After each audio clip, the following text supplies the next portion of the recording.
ஈஸியான சிக்கன் பிரியாணி எப்படி செய்யுதுன்னு பார்க்கலாமா?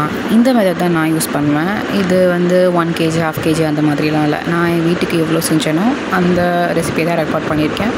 So if you want 1 kg comment பண்ணுங்கள். ஐ வில் இந்த ரெசிபியில் நான் வந்து கிரேவி தனியாக அண்ட் ரைஸ் தனியாக பண்ணி லேயர் பண்ணுறது தான் பண்ண போகிறேன்.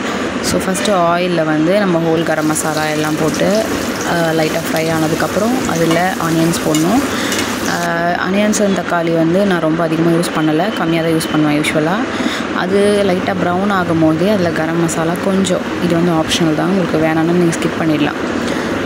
கரம் மசாலா ஒரு 1/4 டீஸ்பூனுக்கும் கம்மியாக போட்டுக்கலாம். அதோட சில்லி பவுடர் போட்டுட்டு அதையும் ஃப்ரை பண்ணிக்கோங்க. பட் ப்ரௌன் ஆக விட்டுறாதீங்க.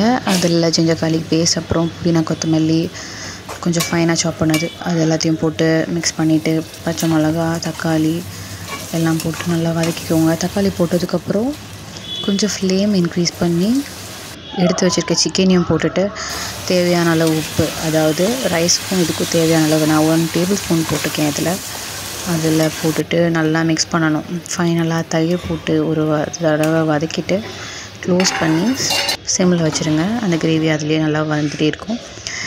நல்லா ஆயில் பிரிஞ்சு வந்ததும் அந்த மேலே தனியாக பெரிய ஆயிலை கொஞ்சம் செப்ரேட் பண்ணி ஒரு பவுலில் எடுத்து வச்சுக்கோங்க. இது எதுக்குன்னு அப்புறமா நான் சொல்கிறேன். இந்த கிரேவி பண்ணும் போதே ஒரு சைடில் 1 லிட்டர் தண்ணியில் அதே மாதிரி பட்டை, கிராம்பு, ஏலக்காய், கொஞ்சம் புதினா கொத்தமல்லி, லெமன் ஜூஸ் போட்டு நல்லா பாயில் ஆனதும் அரிசியை போட்டு ஒரு 7 மினிட்ஸ், எக்ஸாக்ட்லி ஒரு 7 மினிட்ஸ் ஃபுல் ஃப்ளேமில் வேக வச்சு அதை எடுத்து வடித்து வச்சுக்கோங்க. இப்போது இந்த கிரேவி மேலே எல்லாத்தையும் போட்டு ரைஸை போட்டு நம்ம எடுத்து வச்சுருக்க ஆயிலை மேலே ஸ்ப்ரெட் பண்ணி க்ளோஸ் பண்ணி ஒரு 13 to 14 மினிட்ஸ் நம்ம வந்து நான் யூஸ் பண்ண எக்ஸாக்ட் மெஷர்மெண்ட்டை கேப்ஷன்லையும் அப்புறம் வந்து டிஸ்கிரிப்ஷன்லையும் போடுறேன். பார்த்துட்டு கண்டிப்பாக ட்ரை பண்ணி பாருங்கள், நல்லாயிருக்கும். தேங்க்யூ ஃபார் வாட்சிங்.